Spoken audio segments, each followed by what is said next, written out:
मैं सतदेव प्रसाद शिक्षक। आइए आप सबों का एसपी मोटिवेशनल पॉइंट में स्वागत है।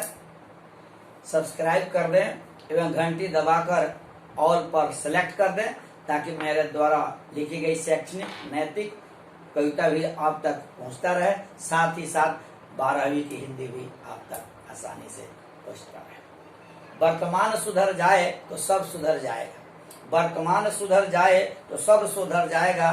खुशियों का हर द्वार, अरे खुशियों का हर द्वार खुद ही खुल जाएगा। आइए, हमने पिछले क्लास में पढ़ा था, आज हमको पढ़ना है पुत्र वियोग।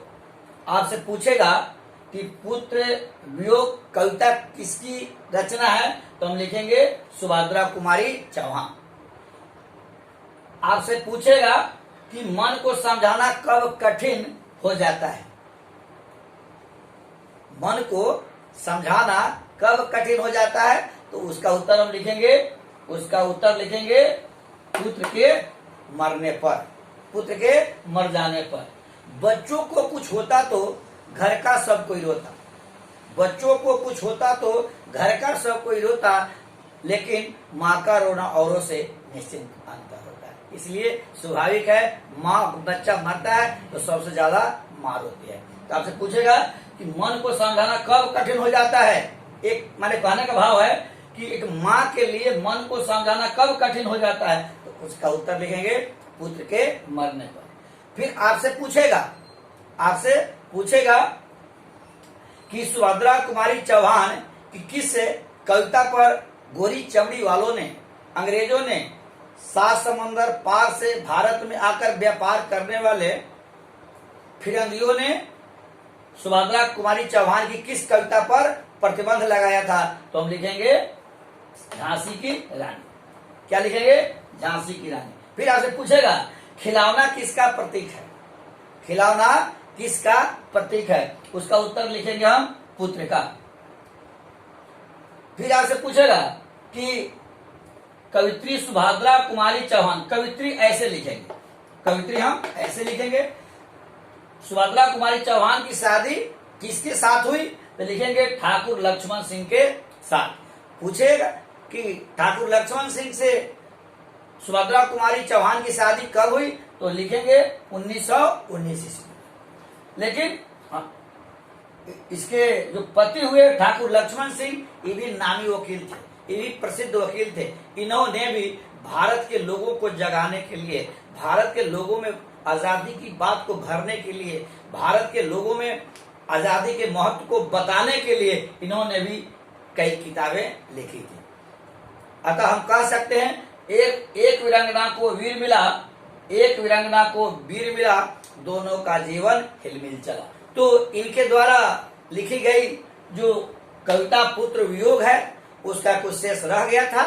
लेकिन मैं आपसे एक शब्द कहना चाहूंगा कि आप छोटी छोटी बातों के ऊपर बहुत ध्यान देंगे। छोटी छोटी बातें ही, छोटा छोटा प्रश्न ही आपका रिजल्ट अच्छा कराएगा, यही आपको मजबूती प्रदान कराएगा। इसलिए छोटी छोटी बातों पर ध्यान देना चाहिए।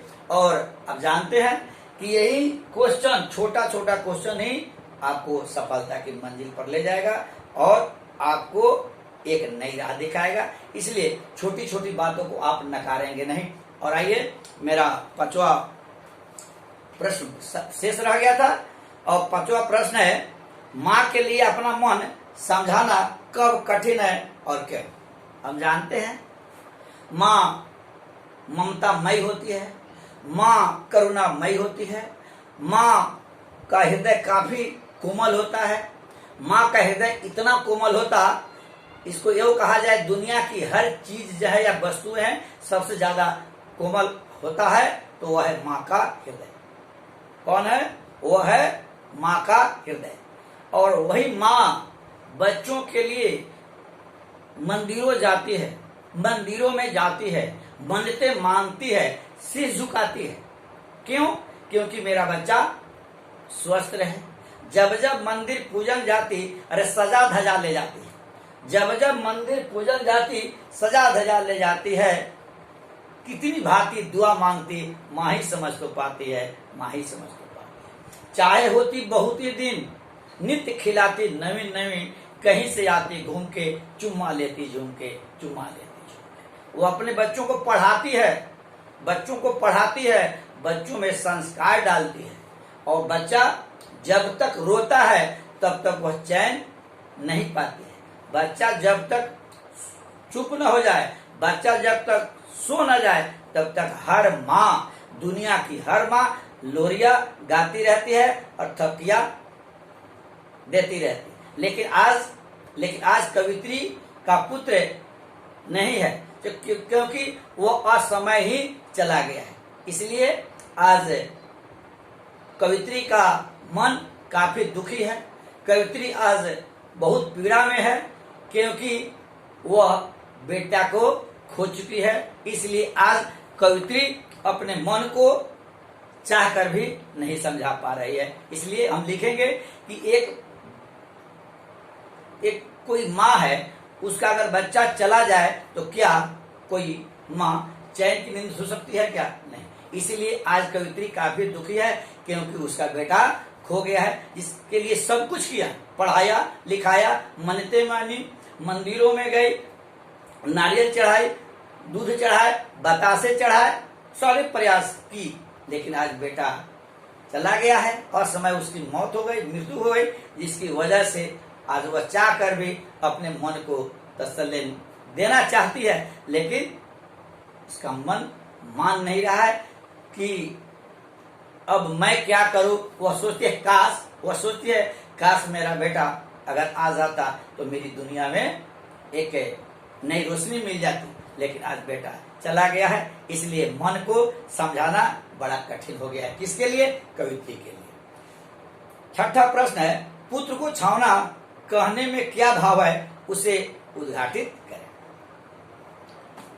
हम जानते हैं छावना कहा जाता है हिरण के शावक को, अर्थात उसे कहा जाए हिरण के बच्चा को शावक कहा जाता है।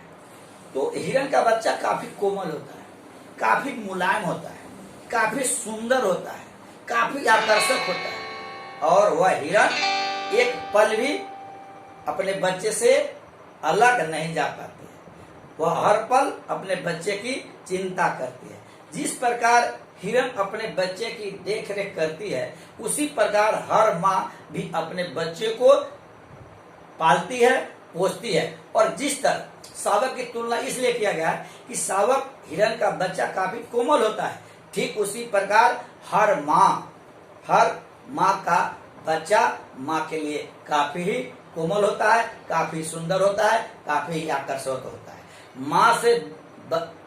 किसी भी माँ के हेतु उसके या यूं कहा जाए किसी भी माँ के लिए बच्चा अपने बच्चा से सुंदर उसे दुनिया का कोई बच्चा नहीं दिखाई पड़ता। अब मैं आगे ले चलता हूं। अब मेरा प्रश्न है 7वां, मर्म उद्घाटित करें या आपसे पूछा कि अर्थ स्पष्ट करें। तो भाई बहन भूल सकते हैं, पिता भले ही तुम्हें भुलावे, किंतु रात दिन की साथे में कैसे अपना मन समझाए। जब व्याख्या की बातें हो, अर्थ लेखन की बातें हो, तो मैं जरूर लिखूंगा ना होगा कि प्रस्तुत पक्री सुभद्रा कुमारी चौहान द्वारा लिखित पुत्र वियोग से ली गई है, जिसमें माँ कवित्री कहती है कि भले उसका भाई उसे भूल सकता है, उसकी बहन उसे भूल सकती है, उसके पिताजी उसे भूल सकते हैं, लेकिन भला माँ कैसे भूल सकती है, क्योंकि वो बेटा ही उसके जीवन का आधार है। माँ की जिंदगी बेटे पर ही टिकी हुई है। वह पुत्र माँ के लिए रत्न है, वह पुत्र माँ के लिए अनमोल रत्न है, लेकिन वह माँ आज मृत्यु के बाद टूट जाई गई है। वह माँ आज बच्चा के मरने के बाद वह काफी टूट गई है।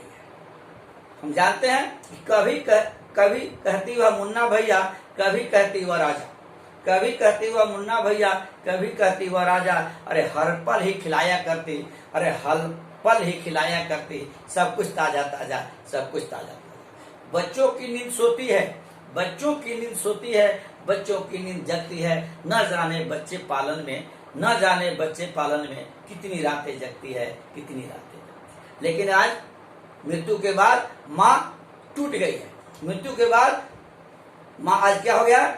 टूट गई है, क्योंकि माँ के जीवन का जो सहारा है, माँ के जीवन का जो आधार है, माँ के जीवन का जो केंद्र है, वही आज धराशायी हो गया है। इसलिए आज माँ काफी दुखी हुई है।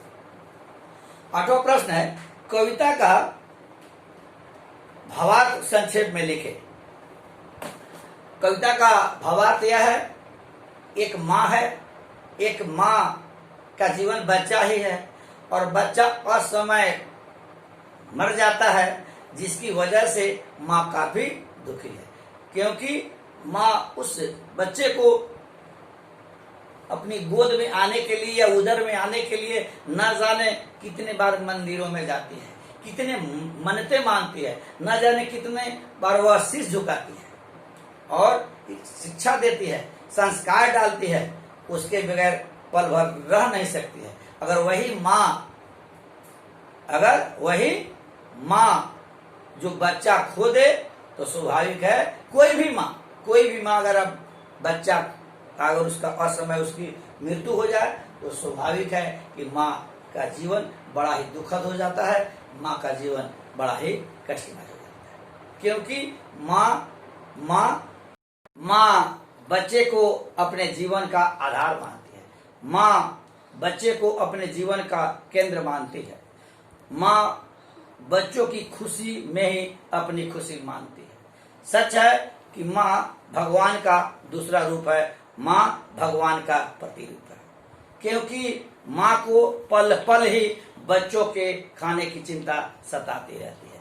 भीषण ज्वर से पीड़ित रहती फिर भी दूध पिलाती है, भीषण ज्वर से पीड़ित रहती फिर भी दूध पिलाती है, चाहे बच्चा जितना पी ले